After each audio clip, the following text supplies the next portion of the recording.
चाणक्य एक बार अपने विद्यार्थियों को पढ़ा रहे थे। उस समय एक विद्यार्थी ने पूछा, गुरुजी, शत्रु यदि कमजोर हो, धनहीन हो, बलहीन हो, तो क्या उससे भी डरना जरूरी है? चाणक्य ने कहा, यही असावधानी असफलता का राज्य है। शत्रु कितना हूँ कमजोर लगे, धनहीन लगे, बलहीन लगे, कभी उसको कमजोर मत आंकना, क्योंकि बड़े बड़े गजराज को एक छोटा कांटा गड़ जाए तो भी उसे घायल और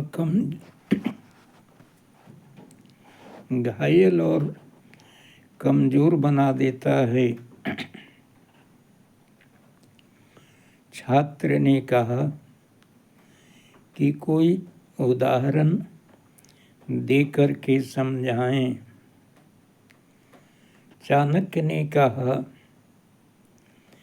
एक बार मैं खाने के लिए नंदवंश में गया था और वहाँ मुझे भोजन परोसने के बाद काला कलूटा समझ करके मुझे भोजन से उठा दिया गया था कि इतना काला ब्राह्मण हो नहीं सकता है, इसलिए तुम ब्राह्मण नहीं हो, और भोजन से उठा दिया गया था। उसी दिन मैंने प्रतिज्ञा की थी कि जब तक तुम्हें गद्दी से उतार नहीं लूँगा तब तक चैन की सांस नहीं लूँगा। और मैं अपने प्रतिशोध की बदले की आग में जलता रहा और मन ही मन एक जुआ चंद्रगुप्त को उसके विरुद्ध तैयार करने लगा।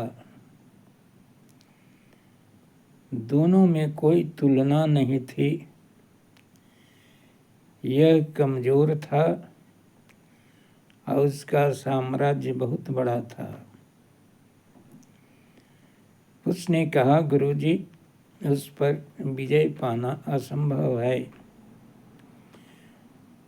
मैंने कहा, धैर्य रखो और प्रयास करते रहो। मैंने नंदवंश के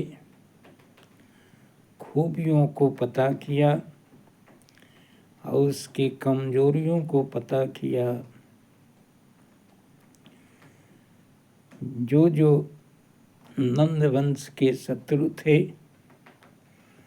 उनसे मैंने हाथ मिलाया और साहस बढ़ाया कि अकेले तुम नंदवंश का सामना नहीं कर सकते हो। अगर हम लोग सब मिल जाएं तो सबकी ताकत मिलकर के हम लोग का पलड़ा भारी होगा और हम लोग नंदवंश को युद्ध में पराजित करने में सफल होंगे। और यह प्रयास निरंतर जारी रहा और सबको धैर्य, साहस और उत्साह बढ़ाते रहा। निरंतर प्रयास करने के कारण एक दिन ऐसा आया